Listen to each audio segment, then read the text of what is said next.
खबर नहीं क्या है नाम इसका, खुदा फरेबी के खुद फरेबी। अमल से फारिग हुआ मुसलमान, बना के तकदीर का बहाना। यानी मुझे नहीं मालूम कि इसे क्या नाम दूं। यह खुदा को धोखा देना है या खुद को धोखा देना कि आज का मुसलमान अमल छोड़कर सिर्फ तकदीर का बहाना बना बैठा है। इकबाल कहते हैं कि ईमान और अमल एक ही हकीकत के दो रुख हैं।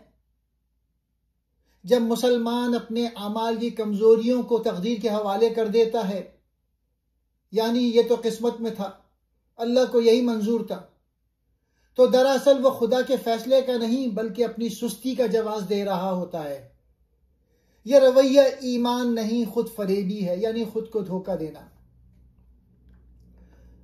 अल्लामा इकबाल ने उम्मत मुस्लिमा के ज़वाल का एक बड़ा राज इन दो मिसरों में समो दिया है। इकबाल पूछते हैं, ये कैसी कौम है जो कभी दुनिया की रहनुमा थी और आज अपनी नाकामियों पर सिर्फ किस्मत का रोना रोती है। कभी ये कौम दुनिया में अदल, इल्म और अमल की रोशन मिसाल थी और आज अपने ज़वाल का जिम्मेदार खुदा की तकदीर को ठहराकर अपनी जिम्मेदारी से फरार हासिल करती है।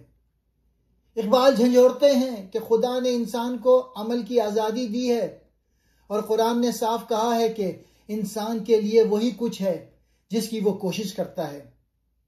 फिर हम क्यों हर नाकामी पर कहते हैं ये तकदीर थी, अल्लाह को यही मंजूर था। इकबाल कहते हैं ये खुदा फरेबी नहीं तो क्या है, यह शायद खुद फरेबी है कि हम अपने दिल को बहलाते हैं ताकि अपनी सुस्ती, कमजोरी और बेअमली को छुपा सकें। ऐ मुसलमानों, तकदीर तुम्हारा बहाना नहीं, तुम्हारी आजमाइश है। खुदा तुम्हारे अमाल से राजी होता है, तुम्हारी खामोशी से नहीं। इकबाल का पैगाम है, उठो अमल करो कि अमल ही ईमान का सबूत है और बेअमली ईमान का इनकार।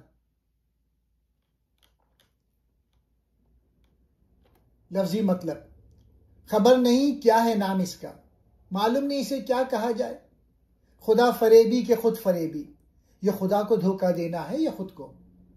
अमल से फारिग हुआ मुसलमान, मुसलमान ने अमल, कोशिश और जद्दोजहद छोड़ दी, बना के तकदीर का बहाना और अपनी नाकामियों का जिम्मेदार किस्मत को ठहरा दिया।